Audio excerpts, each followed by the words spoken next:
உன் தலையை உயர்த்தி உன்னை மறுபடியும் உன் நிலையில நிறுத்துவார். அன்றுவே அந்த மகனை தலையை உயர்த்தி அந்த பிள்ளைகள் இருந்த பிரச்சனைகள் மாறட்டும் தகப்பன மறுபடியும் நீ நிறுத்தும்படி நாம் ஜெபிக்கிறோம். இந்த அதிகாலையில் ஒரு அற்புதம் நடக்கட்டும் ஆண்டவரே. மருத்துவர்களால் கூடாததை தேவனால் கூடும் என்று நாங்கள் விசுவாசிக்கிறோம். இந்த வசனத்தை நம்பி ஜெபிக்கிறோம். இன்னும் சுகவீனமாக இருக்கிறவங்களுக்காக ஜெபிக்கிறோம். சுகவீனமாக இருக்க ஒவ்வொருவரையும் சுகப்படுத்துங்க, சுகப்படுத்துங்க, சுகப்படுத்துங்க. ஆண்டவரே இடத்துல ஜெபிக்க கேட்ட அநேகர் உண்டையா, இந்த திருச்சபையில் பலமா இருக்கிறவங்க உண்டையா, கத்தை தொட்டு சுகப்படுத்துவீராக. கர்ப்பத்தை காத்திருக்கிறவங்க உண்டு சுவாமி. திருமணத்தடை நீங்க வேண்டும் என்று காத்திருக்கிறவங்க உண்டு தகப்பன. பொருத்தனையோடு இந்த அதிகாலையில் ஓடி வருகிறவர்களுக்கு அதை பொருத்தனைகளுக்கு ஏற்ற பதிலை தருவீராக. கடன் பிரச்சனை தீர்வு நீங்கட்டும், குடும்ப பிரச்சனை மாறட்டும், என் வாழ்க்கையில் ஒரு மறுரூபம் வரட்டும், ஒரு மாற்றம் வரட்டும் என்று ஏங்கி வருகிற பிள்ளைகள் மாற்றத்தை பெறுவார்களாக. இன்றைக்கே ஒரு அற்புதம் நடக்கும்படி ஜெபிக்கிறோம். கத்திரியாவினர் என்னோடு இடைபடுங்க. இந்த நாளில் கத்திரியாவினர் கடந்து ஊழியம் செய்யுங்க. அப்பா நாங்கள் இந்த 2 நாட்களில் கற்றுக் கொடுக்குற பாடம் பணாந்திர யாத்திரையில் நடுவே அடிமைத்தனத்திலிருந்து விடுதலை நடக்கிற பயணத்தில் நாங்கள் இன்னும் வெற்றி சேரங்களை திருவதாக பரிசுத்தாவினர் கடந்து வந்து ஊழியம் செய்யுங்க. இயேசுவின் நல்ல நாமத்தில் ஜெபிக்கிறோம் பிதாவே, ஆமென். கர்த்தருடைய ஜெபத்தை சொல்லுவோம். பரமண்டலங்களில் இருக்கிற எங்கள் பிதாவே, இந்த நாமம் பரிசுத்தப்படுவதாக, இந்த ராஜ்யம் வருவதாக, இந்த சித்தம் பரமண்டலே செய்வது போல பூமியிலே செய்யப்படுவதாக. அன்றைய ஆகாரத்தை எங்களுக்கு இவர்கள் சேர்க்கும் மன்னிக்கிறது போல இவர்கள் பாவங்களையும் மன்னியும். எங்களை சொல்லி பேசும் நாமத்தையும் ரட்சித்துக் கொள்ளும். ராஜ்யமும் வல்லமையும் மகிமையும் என்னிடம் முடிவுகளே. ஆமென். அமர்வோம். ஆண்டவராகிய இயேசு கிறிஸ்துவினுடைய நாமத்திலும் அனைவருக்கும் என் அன்பின் வாழ்த்துதலை நான் தெரிவிக்கிறேன். உங்கள் அனைவரை அன்போடு கூட வாழ்த்து வரவேற்கிறேன். எகிப்திலிருந்து கானான் வரை இஸ்ரவேல் ஜனங்கள் நடந்து சென்ற பாதையிலே பாளையம் இறங்கின இடங்கள் என்பதை குறித்து நாம் படித்து வருகிறோம். இன்றைக்கு நாம் அவனுடைய சமூகத்திலே அடுத்த ஒரு பாளையத்தை குறித்து படிக்க போகிறோம். யாத்திராகமம் 13ஆம் அதிகாரம் 20ஆம் வசனத்திலிருந்து அந்த அதிகாரம் முடிய யாராவது ஒரு சத்தமாய் நாம் வாசிப்போம். அவர்கள் சுக்கோத்திலிருந்து பிரயாணப்பட்டு வனாந்தரத்தின் ஓரமாய் ஏத்தாமிலே பாளையம் இறங்கினார்கள். அவர்கள் இரவும் பகலும் வழிநடத்த கூடும்படிக்கு கர்த்தர் பகலில் அவர்களை வழிநடத்த மேக ஸ்தம்பத்திலும் இரவில் அவர்களுக்கு வெளிச்சத்தை காட்ட அக்னி ஸ்தம்பத்திலும் அவர்களுக்கு முன் சென்றார். பகலில் மேக ஸ்தம்பமும் இரவில் அக்னி ஸ்தம்பமும் ஜனங்களிடத்திலிருந்து விலகி போகவில்லை. இது ஒரு புதிய இடம். ஏத்தாம் என்கிற இடத்திற்கு வருகிறார்கள். ஏத்தாம் என்பதற்கு பொருள் வனாந்தரத்தின் முனை, வனாந்தரத்தின் ஓரம் என்று அது பொருள்படுகிறது. இந்த ஏத்தாம் என்கிற இடம் மிக முக்கியமான ஒரு இடமாக அநேகர் இதிலிருந்து பிரசங்கம் பண்ணுகிறதெல்லாம் நீங்க பார்த்துருப்பீங்க. பகலிலே மேகஸ்தம்பம், இரவில் அக்னி ஸ்தம்பம். ஆண்டவர் அப்படி இஸ்ரவேல் ஜனங்களை வழி நடத்தினார். கர்த்தர் பகலிலே அவர்களுக்கு மேகஸ்தம்பமாக இருந்தார். இவங்களை ஆண்டவர் கூப்பிட்டு வருகிறப்போ இவங்க எகிப்திலிருந்து புறப்பட்டு 3வது பாளையம் இறங்குகிற இடம் இது. இந்த ஏத்தாமிலே பாளையம் இறங்கினார்கள். இன்னும் சுதந்திர சமுத்திரத்தை கடக்கல. இவங்க இருக்கிற இடம் எகிப்திலிருந்து புறப்பட்ட இடம். ஒருவேளை எகிப்து தேசத்தின் எல்லை பகுதியாய் அது கண்டிப்பாக இருக்க வேண்டும். இந்த ஏத்தாமை கடந்து இவர்கள் ஈரோத்தை தாண்டுகிற பொழுதுதான் சிவந்த சமுத்திரத்தை தாண்டுகிறார்கள். இந்த ஏத்தாமில் சிவந்த சமுத்திரத்துக்கு முன்பு இதுக்கு அடுத்து வனாந்தரத்தில் பிரவேசிக்கிறார்கள். அப்ப வனாந்தரத்தில் போவதற்கு முன்பு இந்த ஏத்தாமிலே ஆண்டவர் இவர்களை வழி நடத்தினார். ஒரு 3 காரியங்களை நீங்க இன்னைக்கு நினைவில் வைத்துக் கொள்ள வேண்டும். இங்கே ஆண்டவர் தருகிற கற்றுக் கொடுக்கிற பாடம் நியூ எக்ஸ்பீரியன்ஸ், புது அனுபவத்தை கற்றுத் தருகிறார். நியூ என்வாயரன்மெண்ட், அதாவது புதிய சூழலில் நடத்துகிறார். நியூ என்கரேஜ்மெண்ட், புதிய உற்சாகத்தை கொடுக்கிறார். இந்த ஜனங்கள் எகிப்திலிருந்து புறப்பட்டார்கள். புறப்பட்டவுடைய லக்கம் நமக்கு தெரியும். 6,35,550 புருஷர்கள். புருஷர்கள் மாத்திரம் என்னப்பட்டார்கள் 20 வயதுக்கு மேற்பட்டவர், மற்றவர்களை சேர்த்தா 20 லட்சத்துக்கு மேல வரும் என்று வேத பண்டிதர்கள் சொல்கிறார்கள். கொஞ்சம் யோசிச்சு பாருங்க, 20 லட்சம் பேருனா முதல்ல மோசையும் ஆரோனும் செல்கிறார்கள், கடைசி நபர் வருவதற்கு எவ்வளவு தூரம் இருக்கும்? ஒருவேளை நீங்க கற்பனை பண்ணி பார்த்தீங்கன்னா தாம்பரத்துல இருந்து கும்மிடிப்பூண்டி தூரத்துக்கு இவங்க தான் நடந்து போய்கிட்டு இருந்திருப்பாங்க. ஒரு பெரிய சேனையாக இவர்கள் புறப்பட்டு போய் கொண்டிருக்கிறார்கள். இவர்கள் இப்பொழுது சுக்கோத்தை கடந்து வருகிறார்கள். சுக்கோத்தை கடந்து இந்த ஏத்தாமிலே வந்து நிற்கிறார்கள். இந்த ஏத்தாமிலே ஆண்டவர் இவங்களுக்கு வழி நடத்துதலை காண்பிக்கிறார். என்ன வழி நடத்துதலை சொல்றாருன்னா, பகலிலே மேகஸ்தம்பம். இப்ப இவங்க இருந்த இடம் வந்து கூடாரங்களிலே இருக்கிறார்கள். ஆனால் இது பாலைவனம் போல் இருக்கிற இடங்கள், வனாந்தரமா இருக்கிற இடங்கள். ஆகவே வெயில் அதிகமாக தாக்கக்கூடும். ஆகவே அந்த மேகஸ்தம்பமாக இருந்து அவர்களை வழி நடத்துகிறார். இரவிலே இவர்களுக்கு வெளிச்சம் போடுவதற்கு வசதிகளை தெய்வமே உருவாக்குகிறார். அக்னி ஸ்தம்பமாக இருந்து அவர்களை நடத்துகிறார். இந்த பாதையில அவங்களுக்கு ஆண்டவர் ஒரு பெரிய ஆசீர்வாதத்தை தருகிறார். இதுல ஒரு பெரிய வித்தியாசமும் இருக்கிறது. இஸ்ரவேல் ஜனங்களுக்கு அக்னி ஸ்தம்பமாக இருந்தது, இஸ்ரவேலர் அல்லாதவர்களுக்கு அது வேறு விதமாக இருந்தது. இஸ்ரவேல் ஜனங்களை எதிர்க்கிறவர்களுக்கு வேறு விதமாக இருந்தது. இங்கே ஆண்டவருடைய புது வழி நடத்துதல் இவர்களுக்கு வருகிறது. ஒரு புதிய அனுபவத்தை கொண்டு வருகிறார். பாலைவனத்துல இவர்களுக்கு புதிய அனுபவம் வருகிறது. ஏன் பாலைவனம்? ஏன் பாலைவனத்துல நடத்தினாரு? குறுக்கு பாதை இல்லையா? யாத்திரை 13ஆம் அதிகாரத்தில் அதுக்கு பதில் இருக்கிறது.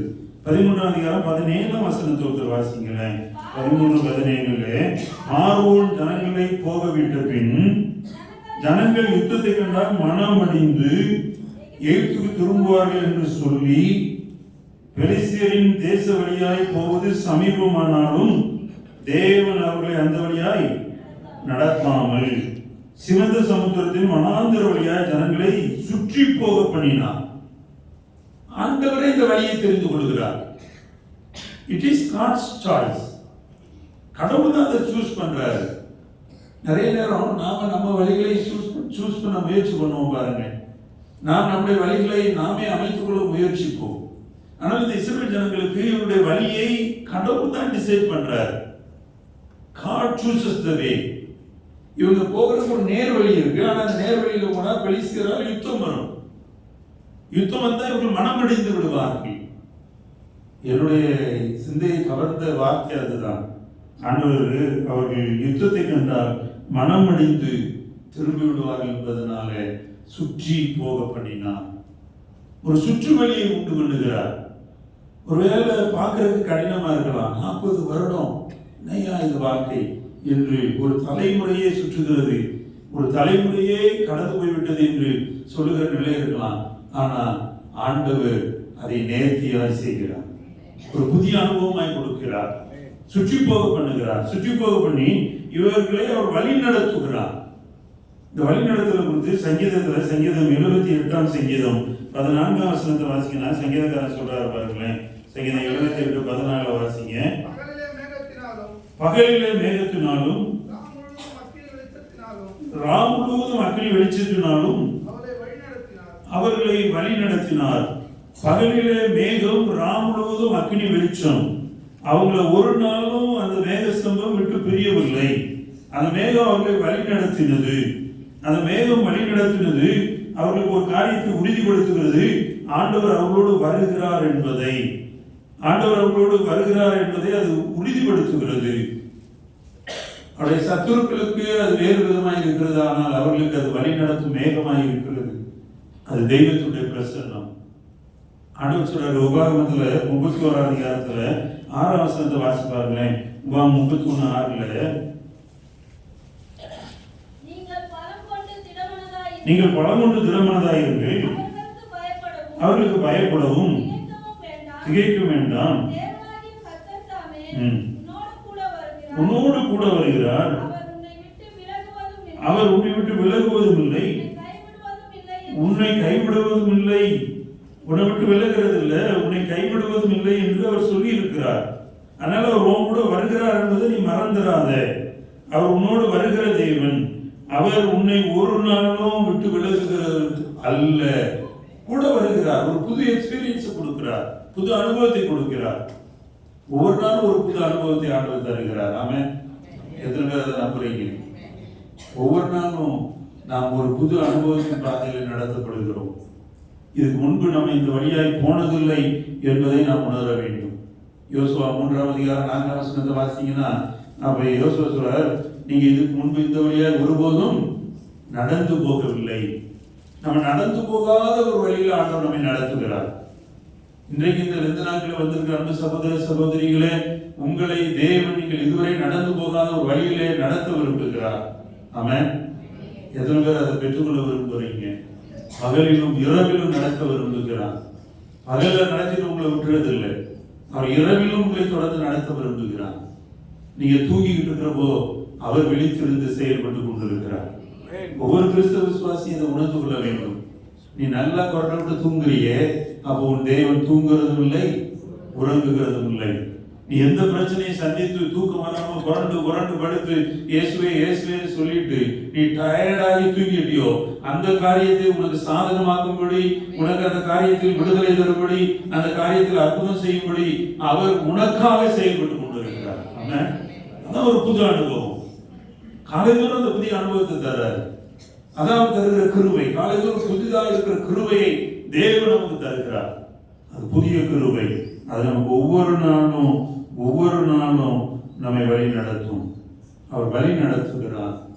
எப்படி நடத்துகிறார்? கூடவே இருந்து நடத்துகிறார். எபிரேயர் புத்தகம் 13ஆம் அதிகாரத்துல 5ஆம் வசனத்தை வாசிங்க. எபிரேயர் 13:5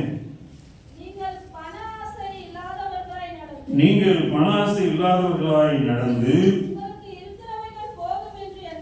உங்களுக்கு இருக்கிறவைகள் போதும் என்று எண்ணுங்கள். நான் உன்னை விட்டு விலகுவதும் இல்லை, உன்னை கைவிடுவதும் என்று அவர் சொல்லி இருக்கிறாரே. அவர் சொல்லி இருக்கிறார், உன்னை விட்டு விலக மாட்டேன், உன்னை கைவிட மாட்டேன். வேற ஒரு ஆசையில போய் நீ சிக்கிக் கொள்ளாதே, உன்னை நடத்துவேன் என்று சொல்லுகிற ஆண்டவர் உன்னை நீ போயிடாத பாதையில, நீ சென்றுடாத வழியில உன்னை நடத்துவார். கூடவே இருந்து நடத்துவார். அதான் நியூ எக்ஸ்பீரியன்ஸ், ஒரு புது அனுபவம். ஆண்டவர் கூடவே இருந்து நடத்துவது, கூடவே இருந்து நடத்துவார். கூடவே இருந்து அவர் நடத்துகிற பொழுது வேற ஒரு ஆசை உனக்கு வேண்டாம் என்று ஆண்டவர் சொல்றார். ஆமென். இந்த 2 நாட்கள்ல நம்ம ஆசை எது மேல இருக்கு? எதை நம்ம ஆசையாய் பிடித்துக் கொண்டு இருக்கிறோம்? எதை ஆசையாய் தொடர்ந்து கொண்டு இருக்கிறோம்? உனக்குள்ள ஒரு ஆசை இருக்குல்ல, பிறருக்கு பல ஆசை இருக்கும். இங்க பண ஆசையை பற்றி சொல்றாரு. பண ஆசை வேண்டாம். அந்த ஆசையில நீ போய் சிக்கிக் கொள்ள வேண்டாம். ஏதோ ஒரு ஆசையை பற்றி ஆண்டவர் இன்றைக்கு உங்களோட பேசிக்கிட்டு இருக்கிறார். ஏதோ ஒரு ஆசை உன் இருதயத்துக்குள்ளிருந்து உன்னை இயக்கி கொண்டு இருக்கிறது. ஏதோ ஒரு ஆசை, சொத்து சேர்க்கணும், பணத்தை சேர்க்கணும், வீட்டை கட்டணும், பிள்ளைகளுக்கு இதை பண்ணணும், அதை பண்ணணும். ஏதோ ஒரு உலக ஆசை உன்னை மயக்கி கொண்டு இருக்கிறதே. இந்த உலக ஆசைகளை நீ சிக்கி வேற வழியில போக வேண்டாம் என்று ஆண்டவர் உன்னை விட்டு விலகுவதில்லை, உன்னை கைவிடுவதில்லை, நான் உன் கூட இருக்கிறேன்னு சொல்லி இருக்கிறார். அதை நினைத்துக்கொள். வேறு ஒரு ஆசை நமக்கு வேண்டாம். அவர் நம்மை வழி நடத்துகிற தேவன். ஒரு புது அனுபவத்தின் பாதையில நம்மை நடத்துவார். இந்த ஏத்தாம் என்கின்ற இடம் ஒரு புது அனுபவத்தின் இடமாக இது சொல்லப்படுகிறது. இந்த ஏத்தாம் என்கிற இடம் புது அனுபவத்தை உண்டு பண்ணுகிறது. இந்த ஏத்தாம் எப்படி இருக்கிறது என்றால், இந்த ஏத்தாம் நீங்க பார்ப்பீங்கன்னா இது வனாந்தரத்தின் முனை. இது ஒரு புது என்வைரன்மெண்ட்ல, ஒரு புது சூழலுக்குள்ள கொண்டு போகுது. இதுவரைக்கும் இவங்க எகிப்துல இருந்தாங்க. எகிப்துல என்னன்னா 2 நதிகள் ஓடுகிறது. எகிப்து செழிப்பான இடம். இன்றைக்கும் எகிப்துல நைல் நதி ஓடிக்கொண்டு இருக்கிறது, பெருக்கெடுத்து ஓடிக்கொண்டு இருக்கிறது, வருடம் முழுவதும் ஓடிக்கொண்டு இருக்கிறது. அது ஒருபோதும் வற்றினதில்லை. எகிப்து ஒரு செழிப்பான தேசம். இந்த எகிப்து தேசத்துல 2 நதிகளுக்கு இடையில ராமசேஸ்ல நல்ல தேசத்துல சுகமாய் செழிப்பாய் ஆடு மாடுகளை மேய்த்து கொண்டு வாழ்ந்தவர்கள். இவர்கள் இன்றைக்கு வனாந்தரம் என்கிற ஒரு சூழலுக்குள்ளே வருகிறார்கள். இவங்க புதுசா ஒரு சூழலுக்குள்ள வர்றாங்க. வனாந்தரம் என்கிற சூழல், நியூ என்வைரன்மெண்ட், ஒரு புதிய சூழல். எனக்கு அன்பான சகோதரனே சகோதரியே, நீ உன் வாழ்க்கையில ஒரு புதிய சூழலுக்குள்ள இப்ப நீ போய்கிட்டு இருக்கியா? ஐயா, இந்த சூழ்நிலையை பார்த்தா எனக்கு ஒன்றும் புரியல. ஒரு மாதிரி இருக்கு. நான் இதுக்கு முன்னாடி இப்படி எதையுமே என் வாழ்க்கையில பார்த்தது இல்லை. ஏதோ நடக்குது ஐயா, ஏதோ காரியம் சம்பவிக்கிறது, என் சூழல்களை நான் பார்க்கிற பொழுது எனக்கு அதிர்ச்சியாக இருக்கிறது என்று சொல்லுகிற அனுபவத்துல நீங்கள் இன்றைக்கு ஆண்டவருடைய சமூகத்தில் வந்திருக்கலாம்.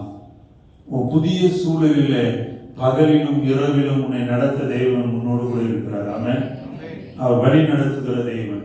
உபாகமம் 1ஆம் அதிகாரத்துல 33ஆம் வசனத்தை வாசிப்பாருங்களேன். அது ரொம்ப அருமையான ஒரு வசனம் இருக்கு. உபாகமம் 1:33. இரவில் அக்னியிலும் உங்களுக்கு முன் சென்றாரே.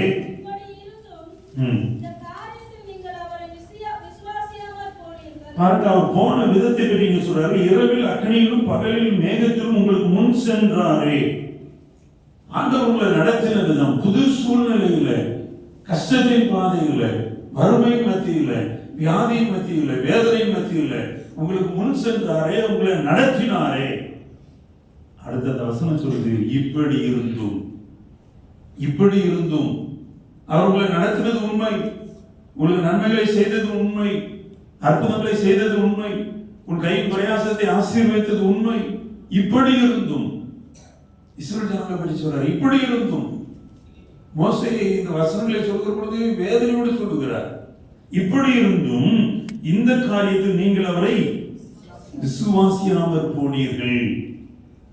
அன்பான தேவசனமே, ஏத்வாம் என்கிற இடத்தின் அனுபவம் என்ன என்றால், நன்மைகளை கண்டும் அவரை விசுவாசியாமல் போகின்ற விசுவாசியின் வாழ்க்கை, ஆசீர்வாதங்களை பெற்றும் அவரை விசுவாசியாமல் வாழ்கிற விசுவாசியின் வாழ்க்கை சரி செய்யப்பட வேண்டும். இந்த ஏத்தாம் நம்ம கற்றுத்தருகிற பாடம் அதுதான். உங்க விசுவாச வாழ்க்கை சரி செய்யப்படட்டும். அவரை விசுவாசியாமல் போனீர்கள். ரொம்ப அழகா சொல்றாரு. இப்படி இருந்தும் அவர் நல்லதை செஞ்சாரே, உனக்கு உதவி செஞ்சாரே, பகல்ல வெயில்ல நீ வேதனைப்பட்டு விடக்கூடாது என்பதற்காக மேகஸ்தம்பமா இருந்தார். ஏசி முழுவதுக்கும் போட்டார். அவர் நடந்து போன இடம், பாளையம் இறங்கின இடம், அவங்க சுற்றி திரிந்த இடம் ஏசி போட்ட மாதிரி இருந்துச்சு. பகல் முழுவதும் சரியான மாலை 6 மணிக்கு அக்னி ஸ்தம்பம் வந்துவிடும். அக்னி ஸ்தம்பம் வந்துவிட்டால் அந்த மாலை முழுவதும் வெளிச்சமாக இருக்கும். கூடாரத்துக்குள்ள போய் இவங்க ஸ்கிரீனை போட்டு படுத்தா நிம்மதியாய் தூங்கலாம். கூடாரத்துக்கு வெளியே வந்தா, இரவில் 12 மணிக்கு வெளியே வந்தாலும் வெளிச்சம் இருக்கும். தெய்வம் அப்படித்தானே அவர்களை நடத்தினார். இப்படி இருந்தும் அவர்கள் விசுவாசியாமல் போனார்கள். அவர் நடத்தின விதம், அதுக்கு முந்தின வசனம் ரொம்ப அழகா சொல்லுது பாருங்க. 32ஆம் வசனத்தை பார்த்தீங்கன்னா, உங்கள் தேவனாகிய கர்த்தர் நீங்கள் பாளையம் இறங்கத்தக்க இடத்தை பார்க்கவும், நீங்கள் போக வேண்டிய வழியை உங்களுக்கு காட்டவும். தேவனாகிய கர்த்தர் நீ பாளையம் இறங்க வேண்டிய இடத்தை அவர் பார்க்கவும், நீ போக வேண்டிய வழியை உங்களுக்கு காட்டவும், அவர் பார்த்து காரியங்களை உனக்கு செய்கிறார். ஆமென். எத்தனை பேர் இதை நம்புறீங்க? ஹல்லேலூயா, ஹல்லேலூயா. ஆண்டவர் எனக்காய் பார்த்து செய்கிற காரியம் அவர் தான் பார்க்கிறாரு. பாளையம் இறங்க வேண்டிய இடத்தை அவர் பார்க்கிறாரு. அவருடைய கண்கள் பார்க்கிறது. 20 லட்சத்துக்கு மேல இந்த மக்கள் வந்து கொண்டு இருக்கிறார்கள். இவர்கள் எந்த இடத்துல பாளையம் இறங்கணும், எந்த இடத்துல பாளையம் இறங்கினா மிருகங்களால, விஷ ஜந்துக்களால இவர்களுக்கு துன்பம் வராது, எந்த இடத்துல பாளையம் இறங்கினா இவங்க பாதுகாப்பாக இருப்பார்கள் என்பதை மனதில் கொண்டு தெய்வம் முன்கூட்டியே அதை ஆயத்தம் பண்ணுகிறார். அவர் அதை பார்த்து கொடுக்கிறார், பார்த்து செய்கிறார்கள். இப்படி இருந்தும் அவரை விசுவாசியாமல் போன விசுவாச குறைவு நம்மிடத்தில் உண்டல்லவா? நீங்க உங்க பிள்ளைகிட்ட சொல்லுவீங்க, நான் பார்த்து உனக்கு செய்கிறேன், நீ என்ன நம்ப மாட்டேன்ற. யாரோ ஒருத்தன் இடையில வந்தா நான் அவன் பின்னால போய்கிட்டு இருக்கே என்று எத்தனையோ பெற்றோர் பிள்ளையிடத்துல கெஞ்சுகிறதை நான் பார்த்திருக்கிறேன். பார்த்து செய்கிறதுல ஒரு பொருள் உண்டு, ஒரு அன்பு உண்டு, ஒரு தியாகம் உண்டு. தெய்வம் நமக்காய் பார்த்து செய்கிறாரா? இஸ்ரவேல் ஜனங்களுக்கு அப்படி செய்தாரா? அவர் பாளையம் இறங்க வேண்டிய இடத்தை பார்க்க அவர் முன்னாடி போனார், தேடினார் என்று வேதம் சொல்லுகிறது. பாளையம் இறங்குற இடத்தை பார்க்கவும், நீங்கள் போக வேண்டிய வழியை உங்களுக்கு காட்டவும், போகும் வழியை காட்டுகிற தெய்வமாய் அவர் இருந்தார். போகிற வழியை அவர் காட்டுறார். அந்த வழியை காட்டி அவர்களை வழி நடத்தினார் என்று வேதம் சொல்லுகிறது. போகும் வழியை காட்டுகிற தெய்வம் அவர். நீ போகிற வழி உனக்கு தெரியாம இருக்கலாம், ஆனால் உன் ஆண்டவருக்கு தெரியும். நீ இன்னைக்கு சொல்லிக்கிட்டு இருப்ப, ஐயோ நான் போகிற பாதை ரொம்ப கஷ்டமா இருக்கு ஐயா, தனிமையின் பாதையில் நான் போய்கிட்டு இருக்கிறேன், எனக்கு ஒண்ணுமே இல்லை, நான் ரொம்ப வேதனைப்படுகிறேன். அவர் உன்னை தோளில் சுமந்து கொண்டு செல்கிறவர். அவருடைய தோளில் சுமந்து கொண்டு செல்கிறவர். ஒரு தகப்பனை போல உண்மையில் அனுபவிக்கிறவர். நீ போக வேண்டிய வழியை அவர் காட்டுகிறவராக இருக்கிறார். அந்த வசனம் சொல்லுது, போகும் வழியை காட்டவும். இப்படியெல்லாம் செய்தும் அவரை விசுவாசியாமல் போன குற்றம். இன்றைக்கு அநேக விசுவாசிகள் இந்த நிலைமையில தான் நாம் இருக்கிறோம். அவர் எத்தனையோ நன்மைகளை செஞ்சிருக்கார். பகல்ல நன்மை, இரவுல நன்மை, எத்தனையோ பாதைகளை காட்டி இருக்கிறார். நம்ம தெரியாம போய் முட்டிக்கிட்ட பாதையிலிருந்து நம்மளை திருப்பி கொண்டு வந்து நல்ல பாதையில நடத்தி இருக்கிறார். அவர் நாம் பாளையம் இறங்குவதற்கு நல்ல இடத்தை பார்த்து பார்த்து நம்ம கொடுத்திருக்கிறார். ஆனால் நாம இப்படி இருந்தும் அவரை துக்கப்படுத்தி கொண்டிருக்கிறோமே. பல நேரங்களில் இதற்கு காரணம் என்ன என்றால், தெய்வம் நமக்கு செய்வதை நாம் உணராமல் இருப்பது, தெய்வம் நமக்கு செய்வதை விசுவாசியாமல் இருப்பது. உங்களுக்கு ஒரு வேலையை தந்திருக்கிறாருன்னா அந்த வேலைக்காக நீங்கள் சந்தோஷப்பட வேண்டும். உங்களுக்கு ஆண்டு தந்ததுக்கு வருமானத்துக்காக சந்தோஷப்பட வேண்டும். ஐயோ எனக்கு இவ்வளவு தானே கொடுத்துருக்காரு, அவங்கள மாதிரி அவ்வளோ கொடுத்துருந்தா நல்லா இருக்கும் என்று நீங்கள் ஒருபோதும் நினைக்க வேண்டாம். ஒரு சிலர் நினைப்பாங்க, ஐயோ அந்த கணவன் மாதிரி எனக்கு ஒரு கணவன் கிடைச்சிருந்தா நான் என்ன ஆகியிருப்பேன் தெரியுமா, அந்த மனைவி போல எனக்கு ஒரு மனைவி கிடைச்சிருந்தா நான் என்ன ஆகியிருப்பேன் தெரியுமா. ஒன்றும் ஆக முடியாது. உனக்கு ஏற்றதை உன் தேவன் தேடி தேடி உனக்கு கொடுத்திருக்கிறார். எத்தனை பேர் அதை நம்புறீங்க? நான் முழுதுமா நம்புறேன்.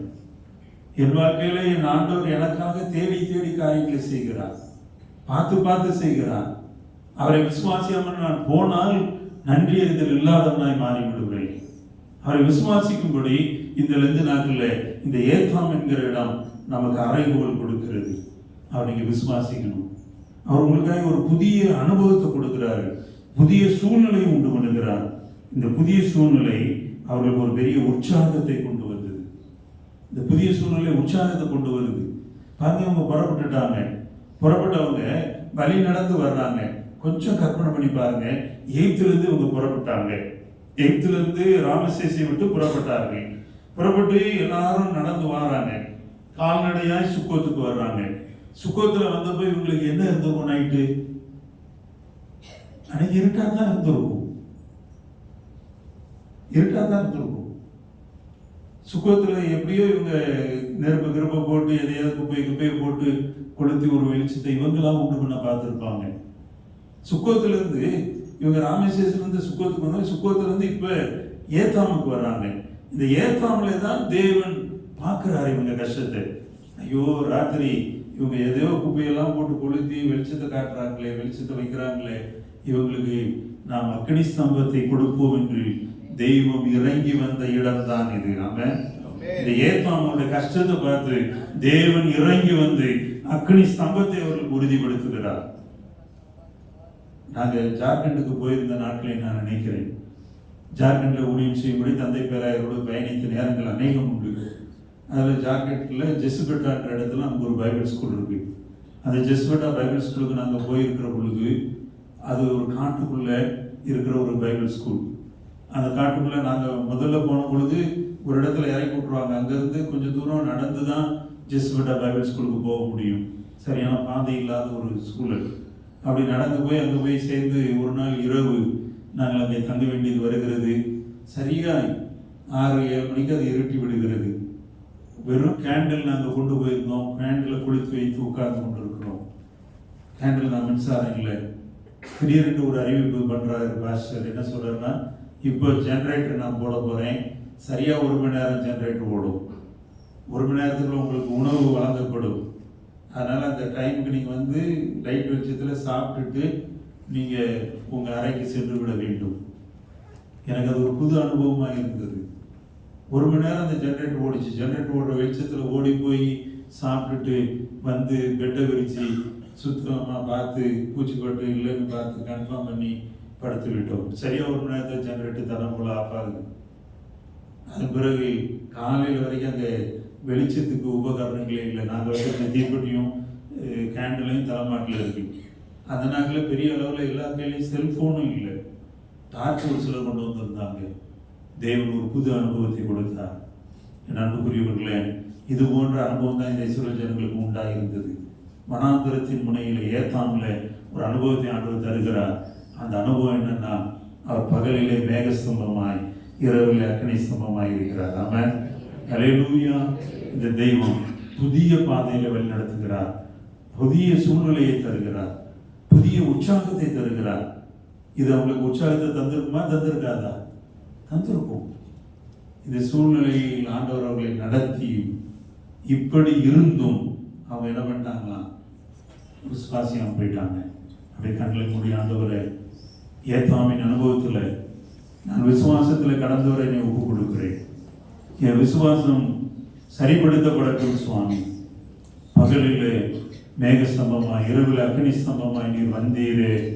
நீர் அந்த ஜனங்களை நடத்தினீரே. அவங்க கஷ்டத்தை பார்த்து உதவி செய்தீரே. அந்த கிருபை எங்களுக்கு தாங்க சுவாமி. ஒரு புதிய ஏத்தாமின் அனுபவங்களுக்கு உண்டாகட்டும். நீர் எங்களுக்கு இத்தனை நன்மைகளை செய்திருந்தோம். பல நேரங்களில் நாங்கள் விசுவாசியாம போயிட்டோம். எங்கள் விசுவாச குறைவை மாற்றுங்க ஆண்டவரே. எங்களை உற்சாகப்படுத்துங்க ஆண்டவரே. எங்களை பலப்படுத்துங்க ஆண்டவரே. எங்களுக்கு கிருபை தாங்க ஆண்டவரே. எங்களை தொடர்ந்து வழி நடத்துங்க ஆண்டவரே. ஒப்பு கொடுக்கிற உடைய பிள்ளைகளை நீ தொடர்ந்து ஆசீர்வதியும், தொடர்ந்து ஆசீர்வதியும், ஆளுகை செய்யும். தேவகரம் கூட இருக்கட்டும். அற்புதங்கள் நடக்கட்டும். இம்மட்டும் காத்திரே உமக்கு நன்றி. இம்மட்டும் காத்திரே உமக்கு நன்றி. இம்மட்டும் உதவி செய்தரே உமக்கு நன்றி. இம்மட்டும் போதுமானவராய் இருந்தரே உமக்கு நன்றி. பிசாசின் தடைகளை நீக்கி எங்களை நடத்தி கொண்டு இருக்கிறீர். உமக்கு நன்றி தகப்பனே, நன்றி தகப்பனே, நன்றி தகப்பனே, நன்றி தகப்பனே. சோர்ந்து போனதுலாம் எங்களுக்கு புதிய புதிய பாதைகளை காட்டி எங்களை உற்சாகப்படுத்தின தயவுக்காய் ஸ்தோத்திரம், ஸ்தோத்திரம். கிருபை இருக்கட்டும். இன்னும் நன்மைகளை தான் தொடர்ந்து ஆசீர்வதியும். இதில் இந்த நாட்கள் எங்களுக்கு பிரயோஜனமாக இருக்கட்டும். அடிமைத்தனத்திலிருந்து விடுதலை நோக்கிய பயணம் எங்களை விசுவாசத்தில் உறுதிப்படுத்தட்டும். இயேசுவின் நல்ல நாமத்தில் ஜெபிக்கிறோம் பிதாவே, ஆமென். சபைக்கு அறிவிக்கப்பட வேண்டிய அறிவிப்புகள். இன்று நீங்கள் அவருடைய சமயத்தில் உங்களுக்கு கொடுத்து நல்லா ஜெபம் பண்ணுங்க. நாளைய தினத்தில் நமக்கு 5 மணிக்கு ஜெபம் உண்டு, 7 மணிக்கு ஆராதனை உண்டு, 9 மணி ஆராதனை உண்டு. 9 மணி ஆராதனை நம்முடைய ஏரியா இயக்குனர் அவர்கள் நம்முடைய மத்தியில் வர இருக்கிறார்கள். ஏரியா இயக்குனர் அவர்கள் இந்த வருடத்தோடு ஓய்வு பெறுகிறார்கள். ஆகவே அவர் ஓய்வு பெறுவதற்கு முன்பதாக ஏரியாவில் அனைத்து சபைகளையும் அவர் சந்திக்க விரும்புகிறார்கள். அதன்படி நம்முடைய திருச்சபையில் 9 மணி ஆராதனைகளை ஏரியா இயக்குனர் அவர்கள் வருவார்கள். நீங்கள் தயவு கூர்ந்து அந்த ஆராதனைகளை வந்து அவர்களை உற்சாகப்படுத்தி கலந்து கொண்டு சொல்லும்படி உங்களை அன்போடு நான் பட்சமாக கேட்டுக்கொள்கிறேன். நாம் யாவரும் எழுது நின்று தேவா நான் எதினால் விசேஷித்தவன் என்ற பாடலை நாம் பாடுவோம். தேவா நான் எதினால் விசேஷித்தவன். இந்த பாடல் நம்மளாம் தெரிந்த பாடல். மேகஸ்தம்பம் மேலிருந்து பாதுகாத்தது. அருமையான ஒரு பாடல். இந்த செய்திக்கு தொடர்புடைய பாடல். இந்த பாடலை பாடுகிற பொழுது காணிக்கை பாலச்சந்தர் குடும்பத்தினர் முன்னதாக சேகரிக்க கூட அழைக்கிறேன். நாம் யாரும் எழுத நின்று இந்த பாடலை பாடுவோம்.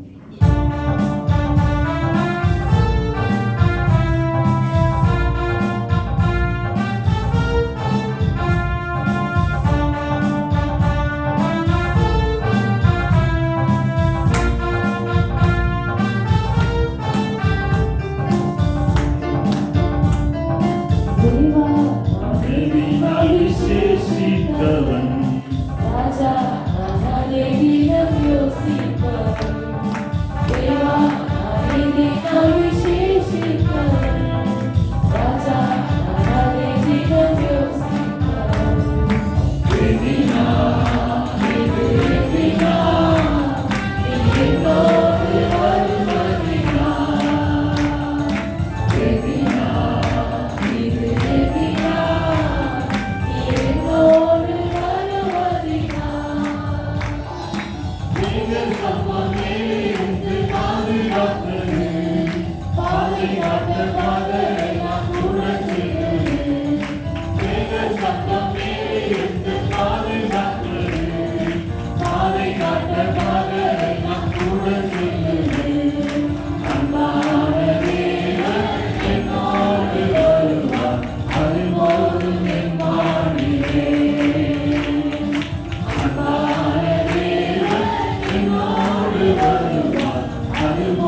இந்த நாளுக்குரிய ஞானத்துக்கான வசனத்தை நாம் வாசித்து செவிக்க போகிறோம். 1 சாமுவேல் புத்தகம் 18ஆம் அதிகாரம்.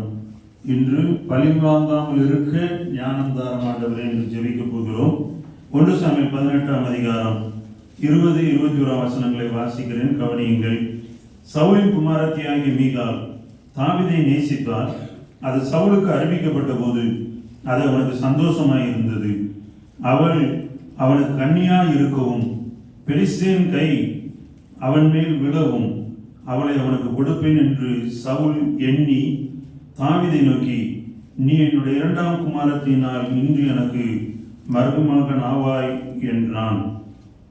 இங்கே பழி வாங்குவதற்காக சவுல் ராஜா செய்கின்ற ஒரு காரியம். இந்த பழி வாங்குவதற்காக தாவீதை தன் மகள் மீகாள் நேசிக்கிறார் என்பதை அறிந்து அவன் திருமணம் செய்யும்படி சொல்லுகிறான். அடுத்த வசனத்தை நீங்க வீட்டில் போய் வாசி பார்த்தீங்கன்னா, தாவீது தன் ஊழியக்கார பார்த்து சொல்றான், நீங்க அவனோட பேசுங்க, ராஜா பிரியமா இருக்கிறாருன்னு சொல்லுங்க, ராஜா மகளை கொடுக்க போறாரு, நீ அவருடைய மருமகனாய் மாறப்போகிறாய் என்று அவனை உற்சாகப்படுத்துங்க என்று சொல்லி, இவனுடைய உள்நோக்கம் என்னன்னா, தாவீதை பெலிஸ்தியர் கையில சிக்க வைக்க வேண்டும். தாவீதை பழி வாங்குவதற்காக தன் மகளையும் பழி கொடுக்க ஆயத்தமாகிறான். பாருங்க, இந்த பழி வாங்குகிற குணம் ரொம்ப கெட்ட ஒரு குணம். பழி வாங்குதல் பல நேரங்களில் பல நிலைகளில் நம்முடைய வாழ்க்கையில் நடக்கும். நம்முடைய ஆதாயத்திற்காக இன்னொருவரை நாம் பழி வாங்க முயற்சிப்போம். பழி வாங்காமல் இருக்கிற ஒரு ஞானம் வேணும். என் கணவன் சரியில்லையா, அவர் இப்படி போயிட்டாரு, அவரை பழி வாங்குறதுக்காக நான் இப்படி போறேன் என்று மனைவி இன்னொரு மார்க்கமாய் செல்லுவது, அது தவறு. எனக்கு அருமையானவர்களே, சவுலுக்கு மகளுடைய காதல் சொல்லப்படுகிறது. மகளுடைய காதலை அறிந்த சவுல் தாவீதுக்கு நேரடியா பெண்ணை கொடுக்க விரும்பல, மாறாக இந்த பெண்ணை கொடுக்கறதுனால தாவீதை அழிக்க விரும்புகிறான். அது எப்படியா சொல்றீங்க? நான் அந்த வசனத்தை வாசிக்கிறேன், கவனிங்க. 25. அப்பொழுது சவுல் ராஜா பரிசத்தை விரும்பாமல் பெலிஸ்தர் 100 நுளித்தோள்களினால் ராஜாவின் சத்துப்படத்தில் பழி வாங்க விருப்பமாய் இருக்கிறார் என்று தாவீதுக்கு சொல்லுங்கள் என்றார். இவன் பழி வாங்கிறதுக்காகத்தான் தாவீதை தெரிந்து கொள்கிறான்.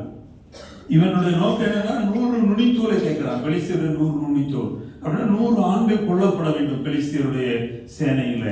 சவுலுக்கு பெலிஸ்தருடைய சேனை தான் எதிராக பெரிய பயத்தை தந்த சேனை. பெலிஸ்தருடைய சேனையில தான் கோலியாத் வந்து நிற்கிறான். பெலிஸ்தருடைய சேனையை பார்த்து பயந்து கொண்டிருக்கிற சவுல் பெலிஸ்தருடைய 100 நுனித்தோலை கேட்கிறான். இந்த தாவீது போனா இவனை காலி பண்ணிடுவாங்க. தன் மகளையே பலிகளாக கொடுத்து ஒருவனை பழி தீர்க்க நினைக்கின்ற ஒரு காரியம் வேதாகமத்தில் இது பதிவு செய்யப்பட்டிருக்கு. நம்ம நிறைய நேரம் அப்படி இருக்கிறோம்ல, கணவன் மனைவியை பழி வாங்குவது, பேசாமலே இருந்து பழி வாங்குற ஒரு சிலர் உண்டு. பேசாம அமைதியா சைலண்டா இருந்து பழி வாங்கிடுவாங்க. ஒரு சில பெண்களும் அப்படி செய்வாங்க. கணவன் ஏதோ ஒன்று சொன்னது மனசுக்கு ஒத்து வரலன்னா அவர் பழி வாங்க வேண்டிய இடத்துல பழி வாங்க வேண்டிய விதத்துல பழி வாங்கிடுவாங்க.